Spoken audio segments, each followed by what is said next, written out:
எங்கேயுமே வாய்ப்பு இல்லைன்னு நான் நினைக்கிறேன். அது வந்து ஜெயிக்கிறதுக்கு. பட் வந்து அதில் ஏதாவது இன்னும் டீட்டெயிலாக நம்ம வெளியே யோசிக்காத பேசாத ஒரு விஷயம் பண்ணியிருந்தாங்கன்னா நம்ம வி ஹேவ் டு வெயிட். இப்போ அவருக்கு வந்து மதுரையில் வந்து நல்ல பேஸ் உண்டு. அவர் வந்து விஜயகாந்த் அவர்களை உள்ளே இழுத்துட்டு வந்து மதுரையில் நான் கால் வைக்கும்போது எனக்கு விஜயகாந்தோட ஞாபகம் வருதுன்னு சொல்கிறாரு. அதனால் வந்து அங்கே மதுரையில் எப்பயுமே நாங்கள்லாம் வந்து பார்த்திங்கன்னா ரொம்ப பாசக்காரங்களாக இருப்பாங்க. எங்கள் ஊரில் வந்து எல்லாருமே நடிகை ராதாக்கெல்லாம் ரசிகர் மன்றம் வச்சவங்க. நம்ம வந்து அந்த மாதிரி வந்து நடிகர்கள்லாம் நான் குஷ்பு தான் நீங்கள்லாம் கேள்விப்பட்டிருப்பீங்க. அதற்கு முன்னாடி நான் சொல்கிறேன் ராதா. அப்போ அந்த மாதிரி ஒரு ஹீரோயின்களுக்கு மன்றம் வைக்கிற அளவுக்கு ரொம்ப பிரபலமான மாவட்டம் எங்களுடைய ஏரியாலாம்.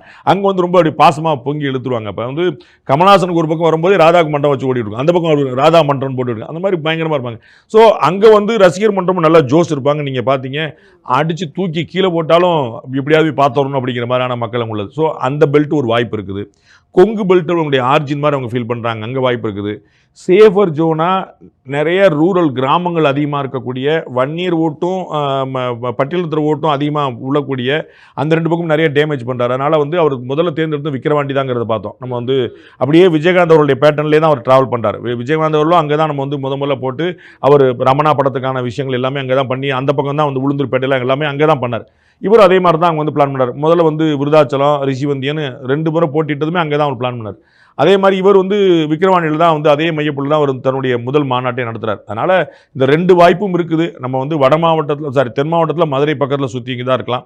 அவர் அங்கே சொல்லும் போதே கூட ஒரு 5-6 தொகுதி சொன்னார்ல, மதுரை கிழக்கு மதுரை தொகுதி எல்லாமே அந்த மாவட்டத்தில் உசிலம்பட்டி விஜய் எல்லா தொகுதிக்கும் விஜய் சொன்னார். ஸோ அது அந்த மாவட்டத்தில் தான் அப்படிங்கிறனால அது ஒரு ஸ்பேஸ் இருக்குது. விஜயகாந்த் பாண்டிலே வட மாவட்டத்துக்கு ஒரு ஸ்பேஸ் இருக்குது. அது எதுவானாலும் இருக்கலாம். எது பலவீனமாக இருக்குதோ அது ஒரு பிளான் பண்ணலாம். இப்போ நீங்கள் சொன்ன திருக்கோயிலூர் கூட இருக்கலாம். ஒரு பொன்முடி இருக்குன்னா அங்கே வந்து ஒரு பலவீனமாக இருக்கார், நம்ம போட்டு ஒரு மும்முனை போட்டி ஆக்கணும்னா அது நமக்கு ஜெயிக்கிறதுக்கான வாய்ப்பு நினைக்கலாம். பட் நார்மலாக அவர் எங்கேயும் வெல்றதுக்கான வாய்ப்பு எனக்கு தெரிஞ்சு கம்மியாக தான் தெரியுது. பட் கொஞ்சம் எக்ஸ்ட்ரா ஃபோக்கஸ் பண்ணி இன்னும் டபுள் வேலை பார்த்தீங்கன்னா தொகுதியில் எங்கேயும் கான்சன்ட்ரேட்டடாக அவர்களுடைய வாக்காளர்கள் இல்லை. தமிழ்நாடு முழுக்க நிறைய இருக்கிறாங்க. மதிமுக போல, நாம் தமிழர் போல, கம்யூனிஸ்டுகள் போல, காங்கிரஸ் போல, பாஜக போல, அதிமுக திமுக போல இவர்களுக்கு வந்து தமிழ்நாடு முழுக்க தொண்டர்கள் விரைவெடுக்கிறாங்க. ஆனால் கான்சன்ட்ரேட்டடாக ஒரு இடத்துல அப்படிங்கிறது இல்லை. நீங்கள் பார்த்தீங்கன்னா ஜவாஹிருல்லா எங்கே போட்டிடுவார் அப்படின்னா சேப்பாக்கம் திருவல்லிக்கேணி கேட்பார். அப்படி இல்லைன்னா பாபநாசம் கேட்பாரு. அப்படி இல்லைன்னா கடையநல்லூர் கேட்பாரு. அப்படி இல்லைன்னா கோயம்புத்தூர் இருக்காரு. அப்படி இல்லைன்னா திருநெல்வேலி அப்படின்னு எங்கே அவங்களுடைய பாப்புலேஷன் ஒரு டென்ஸாக கான்சன்ட்ரேட்டடாக இருக்குதோ அங்கே ஈஸி டு வின்.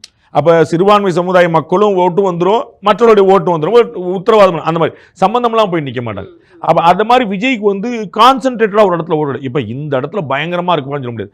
அதுன்னு பார்த்தீங்கன்னா வட மாவட்டம் ஸ்ட்ராங்காக இருக்குது. நீங்கள் விஜயுடைய தாவேக்காவுக்கு வந்து தமிழ்நாடு முழுக்க எங்கே பலம் இருக்குதுன்னு பார்த்தீங்கன்னா வட மாவட்டங்களில் தான் ஃபர்ஸ்ட் அட்வான்டேஜாக இருக்குது. இதை தாண்டி இந்த தொகுதியில் நின்னா அவருக்கு வாய்ப்பு ரொம்ப ரொம்ப கம்மி அப்படின்னா ஃபார் எக்ஸாம்பிள் இப்போ சென்னையில் நிறைய இடம் இருக்குங்கிறத பார்க்க முடியுது நம்மளுக்கு. அங்கே பார்க்க கூட ஒரு மனசில் சொல்கிறாங்க.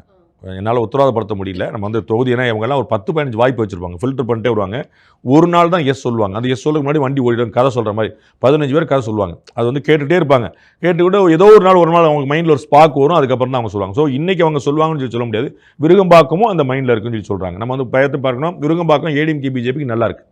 அப்போ டிஎம்கேக்கு டஃப்பாக இருக்குது. அப்போ இவர் உள்ளே பூந்தாருன்னா ஒரு மும்முனை போட்டியாக மாற்ற வாய்ப்பு இருக்குது. அப்போ அது அவருக்கு ஃபேவராக மாறலாம். எனக்கு அறிஞ்சு வட மாவட்டங்கள் வந்து ரொம்ப ஸ்ட்ராங்காக இருக்குது. கட்சிக்கு பேஸே கூட இருக்குது. அதாவது எல்லா ஊர்லேயும் 50 ஓட்டு இருக்குன்னு அங்கே 80 ஓட்டு இருக்குது. நார்மலாகவே வட மாவட்டங்கள் ஃபுல்லாகவே நீங்கள் இந்த பக்கம் வேலூரில் ஆரம்பித்து கிருஷ்ணகிரி தருமபுரி வரைக்கும் அந்த பக்கம் ஒரு ஸ்ட்ராங்காக இருக்குது.